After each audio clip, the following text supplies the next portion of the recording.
Less than a week after the reveal of Kevin, SNK returns with another exciting announcement. This time, the star of the show is none other than good old Billy Kane. The recurring mid-boss of the Fatal Fury series was absent in the previous game Garou Mark of the Wolves. Although we already knew he would be in the game from earlier teasers, this announcement solidifies his presence, bringing with it a blend of nostalgia and fresh excitement. His cool new design and the new moves and techniques he can now perform add to the anticipation. Billy Kane, known as the Emperor's right-hand man, has been a staple of the Fatal Fury series since its early inception, serving as the sub-boss of the first Fatal Fury game. As the loyal right-hand man of Geese Howard, the former crime boss of Southtown, Billy's unwavering dedication made him more of a son to Geese than Rock ever was. Although he is often viewed as a villain, Billy mainly executes Geese's orders rather than pursuing his own ambitions. His journey continued as a playable character in later iterations and in the KOF series starting from KOF 95. After Geese's demise, Billy went under the radar, appearing only in non-canon games, with the exception of Real Bout Fatal Fury Dominated Minds, where he served as the mid-boss brainwashed by the antagonist White. This event was pivotal enough to name the game after it. His last canonical appearance was here, as he was absent from Garou Mark of the Wolves. Billy is also considered Terry Bogard's rival, sharing many similarities with him. Both were orphans with difficult childhoods, each caring for a younger sibling and being raised by a father figure they deeply respected. These father figures were also close friends, who trained under the same master. Given Billy's complex history and deep loyalty to Geese, it will be fascinating to see what his story and motivations will be in the upcoming City of the Wolves. Let's dive into the details of Billy Kane's new design and gameplay in City of the Wolves. We've known for a while that Billy would be joining the roster, as he was prominently featured in the initial teasers. However, SNK has surprised us with a brand new look for him. Gone his iconic bandana, making a significant change in his appearance. I must admit, it feels strange seeing Billy without his signature bandana, but I suppose if Terry can drop his cap, Billy can do the same. Here's another point of similarity between the two. In addition to the missing bandana, Billy now sports a bit of facial hair and wears orange shades, giving him a cool modern style. One thing that hasn't changed is his boots. They retain the same style as in earlier Fatal Fury games, and of course, his 3-sectional bow staff is always with him. This new design gives Billy a more modern and fierce look while still retaining the essence of his character.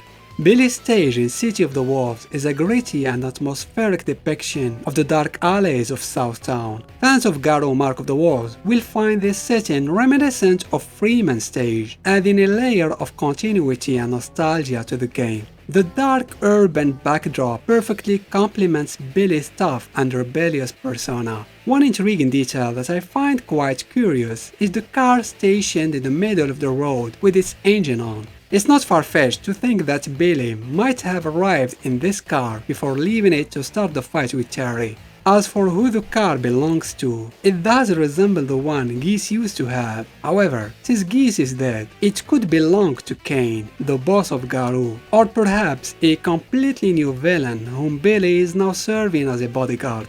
It's also refreshing to hear Billy Kane's English voice actor in City of the Wolves. His British accent has never been highlighted this much before, adding a new layer to his character. Although I do kind of miss his high-pitched original voice, this new portrayal brings a fresh take on Billy. In addition, his new theme is a remix from Real Bout Fatal Fury, which adds a nostalgic touch for longtime fans while giving it a modern twist. Continuing with the graphic analysis, I'm puzzled by the fire coming out of Billy and Terry. Is this a graphic style indicating that their meters are full, or perhaps that their TOP section is active? I'm not entirely sure.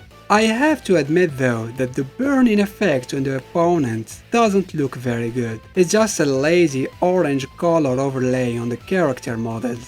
It's quite disappointing. Moving on to the moves analysis. In terms of gameplay, Billy retains a mix of his classic moves along with some exciting new additions. His fighting style continues to incorporate his signature bow staff techniques, blending swift and powerful strikes. The first move in the trailer appears to be either a target combo or perhaps a Rekka, but I'm not so sure. Billy's command normals remain part of his move list, including both the light punch and the light kick variations. His iconic move, the half-circle forward punch, is still present in his fighting style, including the anti-air variation. Like in KOF 15, this move has a variation that draws the opponent towards Billy, Scorpion style. After another combo or Rekka, Billy performs the most curious move in the trailer, at least as far as I'm concerned. He launches Terry into the air with what looks like his other signature move, Kyusho Hishokon. However, instead of jumping into the air like a pole vaulter,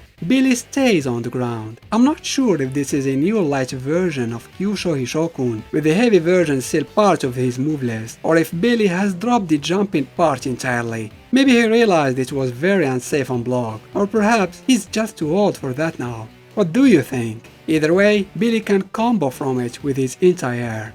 This new move, I believe, serves as an overhead, causing a hard knockdown. It also has an armored air variation. Maybe the armor is the result of its EX nature. The first combo begins with his Get Over Here move, cancelled into a target combo, which is then cancelled into his aforementioned overhead move. The next combo starts similarly, cancelled into another target combo, I'm calling them target combos for now, and then cancelled into his new grounded Kyosho Hishokun, which is followed by his super Guren Sakon. Longtime fans will be pleased to see the return of his iconic supers from the KOF series, his Chukai and Senpukon serving as an anti-air right here, and a level 2 version of the aforementioned Guren Sakun are both back in action. However, SNK has upped the ante with an entirely new ultimate super move. In this dramatic sequence, Billy creates a giant fireball of fire that engulfs his opponent, showcasing his mastery over pyrokinesis and adding a spectacular visual element to his moveset. In summary, Billy Kane's official reveal for Fatal Fury's City of the Wolves is a thrilling addition to the game's growing roster. His new design, familiar yet fresh gameplay, and spectacular ultimate super move make him a standout character. SNK continues to show their commitment to delivering a game that honors its legacy while introducing new and exciting elements. I'm eager to see how Billy's character develops in the game and how his presence will influence the overall narrative and gameplay experience. However, there is one thing that concerns me. In past games, Billy's presence always indicated that his boss, Geese Howard, was somehow involved. I really hope that Billy's inclusion in City of the Wolves isn't foreshadowing the return of Geese. Don't get me wrong, I love Geese, but I'm so tired of dead characters in fighting games refusing to stay dead. It makes their story arcs pointless and the stakes meaningless. I hope Geese is still dead, and that this isn't his card, and that Billy's character will evolve beyond being Geese's right-hand man.